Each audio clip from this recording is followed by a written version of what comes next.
But as sometimes L's, they don't always equal to losses, they equal to lessons. And I think we learn a lot of lessons within ourselves and within our team, and especially after the Georgia loss. It helped us realize, like, man, like you said, we're right there, but it also lets us know what we have to work on. And this offseason has emphasized being strong, being mentally tough, and bringing it every 4 quarters that we established that through the offseason. The games are won in the second half. It almost seems like there are people this offseason that have almost forgotten about the Georgia game, more focused on the Michigan game. And what does that do for you guys as far as like motivation and why? Tuimoloau game is the game. That's what we work towards too.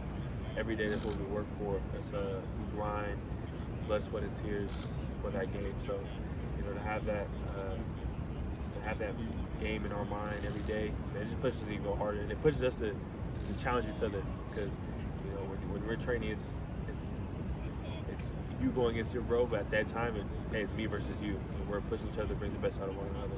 You had a quote in the spring practice that was about being an old head, and it's kind of hard to believe that you're one of those old heads now. But it seems like you're one of the leaders of the team now. Even a step further than that. Like, how have you embraced that this offseason more than you thought you would?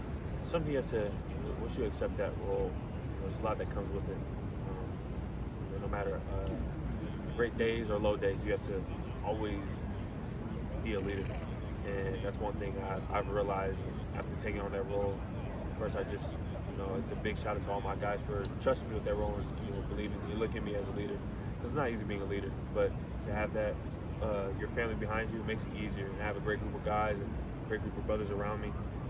But to take on that role means everything, and I don't take it lightly. JT, you obviously had a big game against Penn State last year. What did you learn about yourself that you really focused on this season? Just letting sounds simple, but just letting the game come to you. I think when you're in the game, you have this mindset like, man, I want to get everything. Sometimes you just got to do your technique, play your job, play your role, and everything will fall right in place. But this offseason has just been more focused on just getting everything physically ready and mentally ready, and just controlling what I can control. And once the time comes around, the one thing that Marvin said was, he focused on the present. Don't look too far in the future. And, after he's saying that, it really clicked for me. That's what I've been trying to do, is just focus on now. Worry about the next. Worry about tomorrow. He also said this: worry about tomorrow when it comes. But that's been my focus this whole offseason. JT, you were absolutely dominant against Penn State last season. Coming into this season, that's a game, obviously, that's a big deal in college football every year. What, I guess, excites you about playing Penn State again? What have you kind of seen from their offensive line that you've taken away in the time? Yeah, Penn State is a great football team. As you can tell, that game came down to the wire. It was a very competitive game. Olu's a very talented tackle, but just that game's just like every other game. It's all about inches. It's all about who can make the less mistakes, and those games are always fun to play in, and it's always a fun battle. But looking forward to playing them. It's a great team. Coach Frank's a great coach, so it's a respected game. You mentioned Olu. Would you say he's the best tackle you've played against so far? He's up there, yeah. Him and Marius Mims from Georgia are one of the top tackles I played against. Great dudes too. We're just both just getting after it, and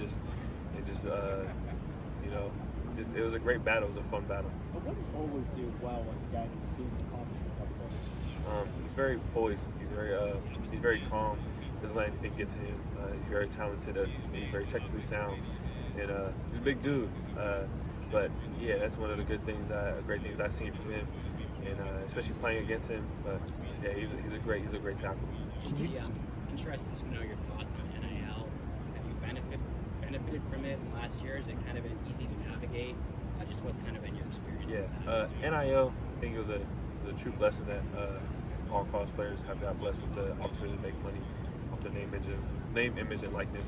I have benefited, but yeah, it's a true honor just to see where college football started and now where it's at. But I think it's also a big test for getting us ready, just knowing how to manage both manage football and as well as the business side of things, and it gets us ready for the real world, whatever the next step in our football lives, our football careers, if we continue to proceed to do that. But yeah, it helps us. It shows us a lot about ourselves, and if we're able to manage it, and before it's like a little preview before the next step. JT, I don't harp on the Penn State game. I mean, you know what it was. When you went back and actually just watched that game, what did you think watching yourself? Both as like trying to critique yourself and get better, but also just watching some dudes do what you did. Yeah, actually, that night of the game, I got home, turned on the TV because I was like, man, I just have to see what it looks like on TV. Because in the midst of doing everything, I kind of like blacked out on after plays. It kind of just my mindset was like, man, this game's not over. You never know what could happen. But after the game, after sitting there and watching it, it was kind of just a big testimony to myself. Like I was saying, just being able to let the game come to you and have fun. Brought me back to childhood, to where I first started playing this game because I loved it. And I had fun instead of just trying to grab everything. Sometimes you gotta let back, enjoy, and just let everything come. And you're a competitive person, so I know that's crazy to ask anybody to do all that stuff over again. But is there any part of you watching that game and going, I gotta find a way to do that again? Yeah. And then do it again and do it again. Just being more consistent. After that seeing that game, it proved to me a lot, and it was just, man, now let's continue to have that mindset and continue to build on it and just be consistent and just stringing games together and make it more fluid. What Big Ten stadium would you say is the most difficult for an opposing team to watch? I'm thinking I haven't really played that. Freshman year, I say, other than our stadium being a hard place to play in, I say the Team Up North Stadium is a great atmosphere. It's loud. It's everything you want. It reminds me of our fans. Our fans are loud. Everybody's in it. But I say probably the Team Up North Stadium, and I'll probably be up there. And my freshman year in Minnesota, my first game ever. Yeah, so it had nothing compared to any high school games I played in, but that was also a great atmosphere too. JT, you mentioned on the game coming in. Do you feel like you were pressing at any point last year? Sorry? Do you feel like you were pressing at any point last year? Yeah, there's a mindset where everybody's just want to make the play. You want to make every play. Sometimes you gotta realize like you can't make every play, but you just do your job. Talk with your coaches, see what the game plan is. Do the game plan, do your job, and just let it all fall in place. It's the second year in Jim Knowles' system. How much of a difference do you think that will make? And what do you guys have to do as a defense to take that next step forward? Being the second year with Coach Knowles, it's very comfortable. We know Coach Knowles. First year was kind of introduction. First year was kind of introduction with Coach Knowles, but this year is allows us to grow even more, grow our relationship more with Coach Knowles as a player to coach, but as a person to person too. And this year our defense just could play fast, play physical, and have fun. That's one thing Coach Knowles has always preached, and always reminding us what it means to be a silver bullet and what it takes. What kind of personal connection have you developed with them over the last year? We actually had dinner together, our D-line unit. We always have little competitions, defensive room, and just having those things, it brings us closer as a defensive whole. But we had whether it's conversations in the Woody, outside the Woody, or dinners, man, he's actually, you guys probably won't see, but he's actually a great dude with a lot of personality. You mentioned being a leader through the highs and lows. You have to let your teammates up. How do you deal with your own lows? Your own lows, I feel like as men, we got to be able to be okay with not feeling strong in moments, and just sometimes we're gonna need people to lean on, and my people are either my family, and sometimes it's in the Woody, my brothers. Sometimes I talk to them, and it's just great conversations. But that's how I handle my lows, and just speaking to others I trust, and those will be my brothers and my close family members. JT, easy one for you back here. You played basketball in high school. Yeah. You're playing football now. How is athletics, playing other sports? How's that helped you playing football? Agility. Basketball, being able to guard guards at 250 in high school, and you just coming straight out of football. It it tests you a lot. And I think here, you know, being able to react quick or move laterally quick, whether it's dropping back in coverage and you find yourself running with a wheel, and it's a running back who probably runs a 4.4, 4.3, but you have to figure out some way to have an edge. But that's one thing basketball has helped me with is knowing my stamina and being able to have a quick twitch. One last question. What's it like being here representing the Ohio State University? Oh, it's a great honor. Just being able to represent my brothers with 2 other brothers with me. But it's a great blessing, and I thank the coaches and the staff for trusting me for representing not only Ohio but the Ohio State football team. Sports gambling's become a lot more prevalent in society. What has the staff told you how to stay away from it, and what education do you guys get out of it? Yeah, we get educated almost every day. Just being smart, whether it's a lot of people are trying to find many ways to either bring you down or get you caught up in stuff, but they do a great job of educating us and knowing how to stay away from it and being safe. JT, Ryan Day talked about how the season finished last year, not letting the Michigan game beat you twice, but thinking about it, and even the last couple of years now. What are you guys doing different, or is there a different approach or mentality towards the rivalry game that you guys are going to take into this next season? Mm-hmm. The Tuimoloau game has always been the game. It's always been, like I was preaching every day, it's the game we work for. We still have to go through playing the end, and that's where it starts. But that's a game that's on our minds. But we build from it, and right now we gotta get ready for Indiana. Is there a different mentality though? Like it seems like you guys in the past have been the hunter. Now they've won a couple times, and you got to go get that. Yeah, it's a new edge. There's been a new mindset placed in us in this offseason. We've emphasized it. Everybody has been bringing the best out of everybody. That's the way to put it. And just it's been a great offseason. I explain the offseason as dirty, but in a good way. It's we've really tested ourselves, and it's been one great offseason. JT, if you don't mind me asking, how much would you guess you make an NIL? That's something you probably have to ask my father. Okay. All right. JT, what I'm getting at there is how do you feel about the strength of Ohio State's NIL program? Oh, it's great. The other Big Ten schools. They allow us. I can't speak on other Big Ten schools, but I do know more about Ohio State and how they've been allowing us to have more opportunities in that area, and being able to have a program like that be behind us and help us in the new NIL, even though it's new, but having that much support and help us grow in that space, it feels great. So how do you guys know how strong your guys' program is compared to other schools? You guys don't know what other schools are. I think we just just like the stats speak for itself. We just continue to trust we trust our people, and there's a lot of trust and blood, sweat, and tears that have gone into it, but they've helped us come a long way and continue to ride with them. JT, how much do you reference the Penn State game in your performance that day? How much do you look back at that and what you did and if you had to replicate that? Yeah, I always go back and look at it sometimes. Sometimes there's times where I'm just like, man, there's no way I did that. And then I just have to go watch it. But it also motivates me to try to, it sounds crazy, but try to top it. But just being able to be consistent and just remind myself that, you got it. You got it. You have the ability to do things like that. And just you got to stay consistent and keep going. What are the keys to being consistent? Maybe not that performance every time, but be a guy that we notice week in and week out. Mindset, that's one thing my father has been preaching to me is, it all starts with your mindset. Whatever you put your mind to, believe you can do it, as long as you believe in yourself. And, that I think this offseason has also, including mindset, trying to grow my faith and my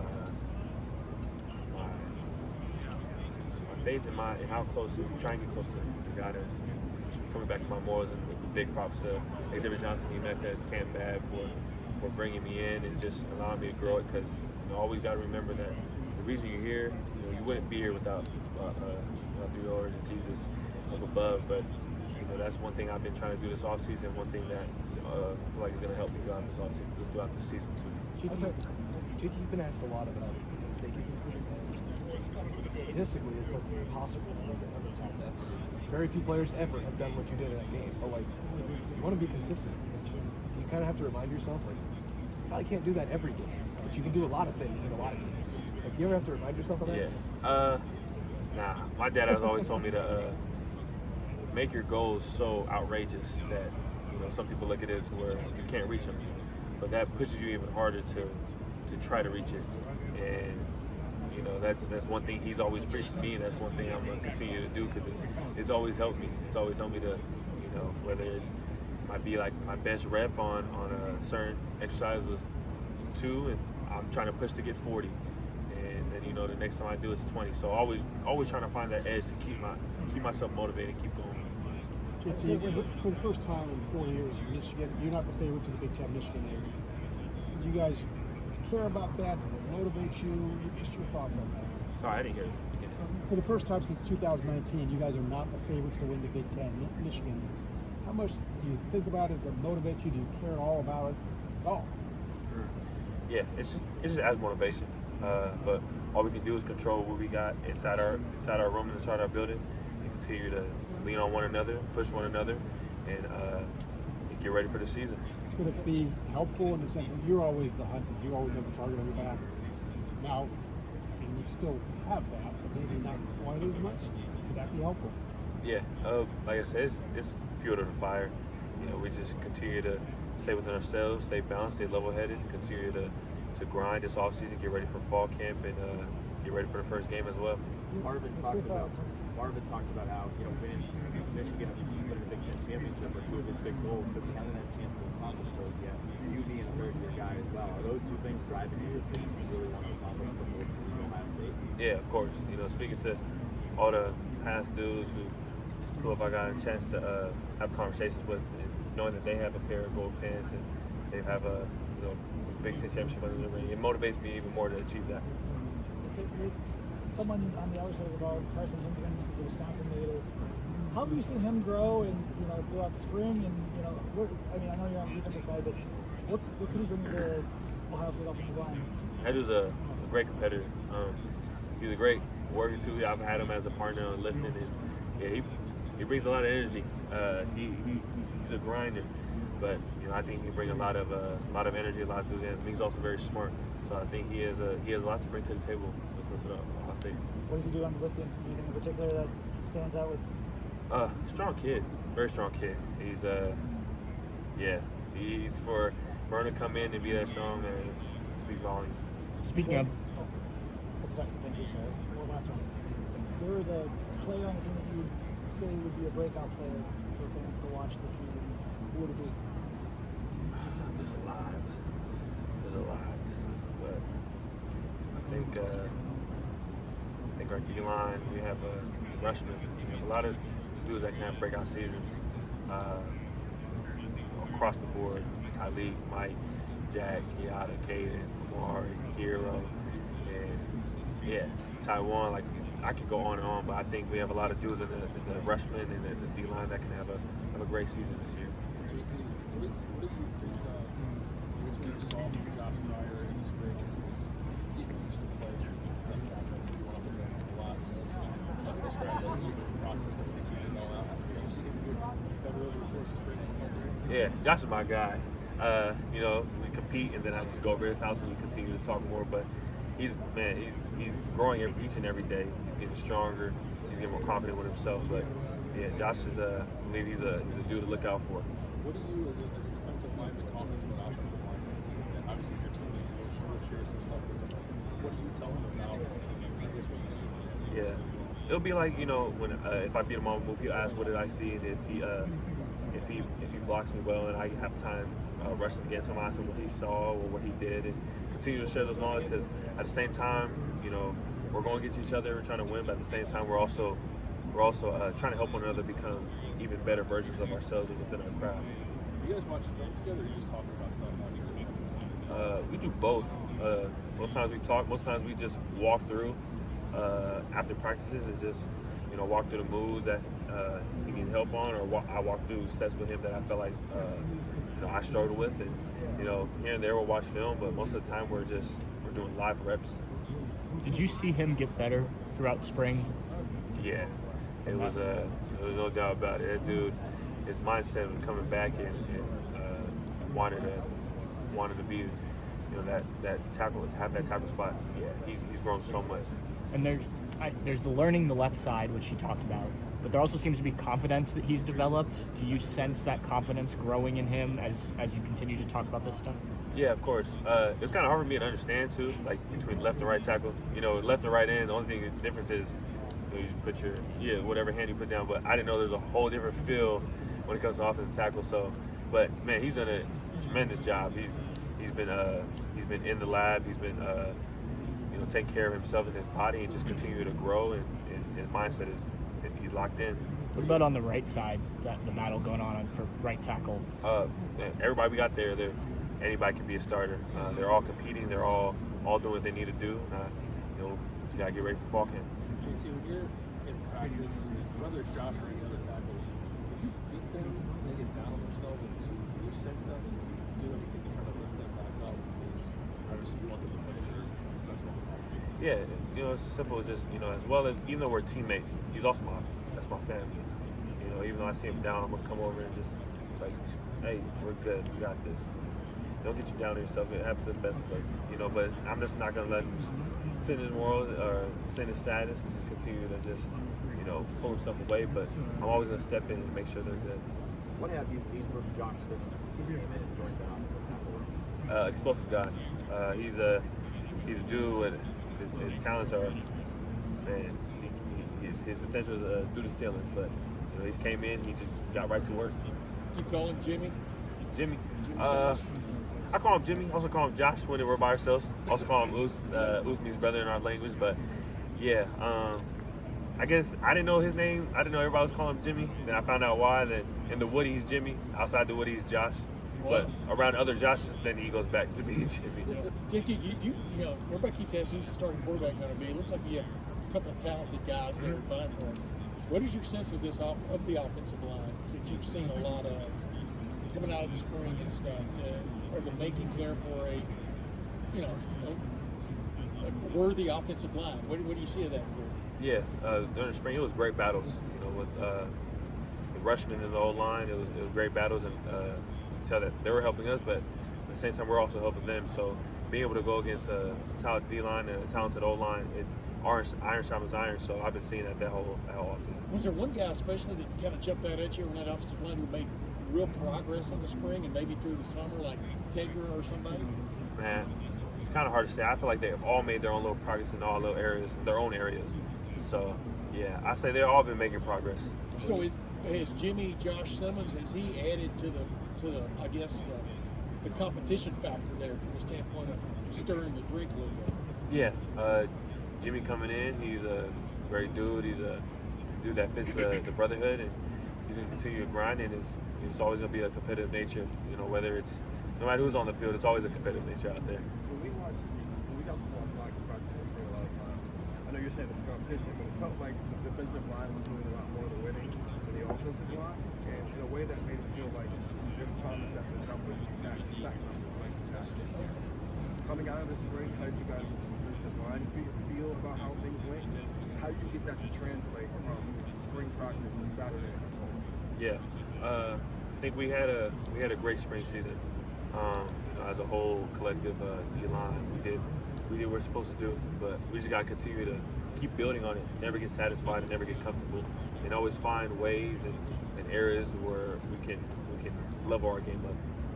JT, how would you describe yourself as a run defender? I know a lot of attention's on your pass rush. What do you bring to the table against the just versatile, being able to either slant in or transition, but just being able to be physical, and as well as having a quick reaction to where it might seem like a pass or play action. Just being able to have that mindset of being smart and using my hands to be able to escape blocks quicker.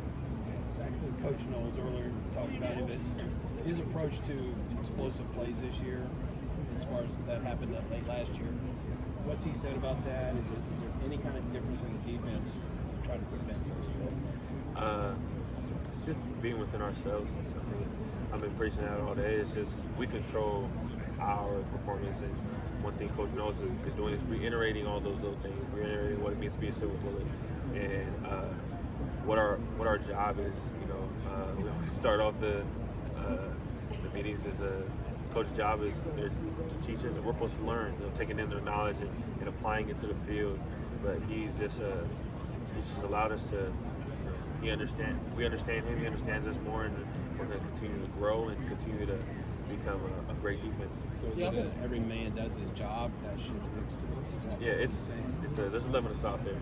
We're 11 strong, and we need, as well as it is 11, we also need those guys, whoever comes in, whoever subs in, to also know their job. So everybody doing your job and trusting the guy next to you.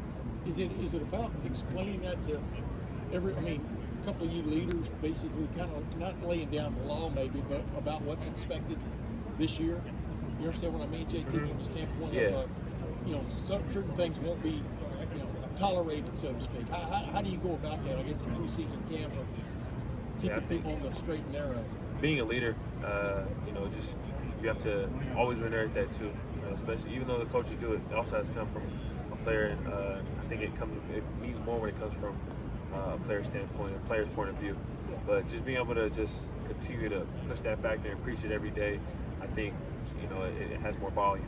Because in the final analysis, it is y'all's team, right? I mean, are people buying into that thought to a certain extent? The players, the ones who. This offseason has been a grain. There's been a lot of change for good in our mindsets, and I think doing that, just having the leadership has been off the charts, and I'm excited to get ready for this offseason and see what we have in store. I know you want to win championships in Ohio State, but on an individual level, how do you measure success for yourself? Are you a sacks guy and need 10 sacks? I need this many tackles for loss, or is it bigger than that? How do you evaluate? I think it's more just, I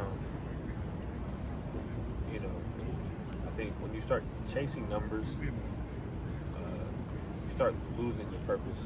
I think once you start doing your job and knowing what your job is, but as well as having that mindset of, I'm going to go and play the best of my ability, be the best version of myself, and coming back and watching film, that's where that self-assessment comes in. Just watching film with your coaches and knowing what you got to do. How would you rate Gene Smith as an athletic director? I don't know. Does he ever identify with you being a former defensive lineman? Yeah, Gene, man, he's a great guy, great dude. We always see him in the practices. One day I hope he's gonna show up in shoulder pads and helmet and just get a couple reps in with us. But I love that guy. The outcome of the win championship ones, did that give extra motivation for you guys thinking maybe you left the championship out there? Yeah, there's a lot of motivation, but especially after that game, knowing how well and how much room there is to be great. That adds a lot of juice to the cup, and I feel like having that, learning from it, and just seeing how we did. I feel like the sky's the limit, but you just got to take one day at a time, get ready, continue to push each other, and continue to grow. Steve, do you ever daydream or even maybe dream about that game at Penn State occasionally, about the way things came together? I mean, it was about as dream a game as you could have as a defensive end. Some people think it's the greatest game ever by a defensive end. Does it ever? Go ahead. Yeah, I do think about it, but there's times where it's just, man, it's a whole new season. You gotta get ready for the season. Continue to play the best of your ability and continue to be a great version of yourself and a great player. Yeah, and I'm following up on that because Coach Noah said one of those things is y'all have the word this year is consistency. Don't understand how cut off. It's a cut off. Consistency. Yeah, consistency is also within myself, but as a defense as a whole, and I feel like that's just one thing. My main goal is to be consistent and continue to bring that mentality to every game. Thank you, man. You're so nice.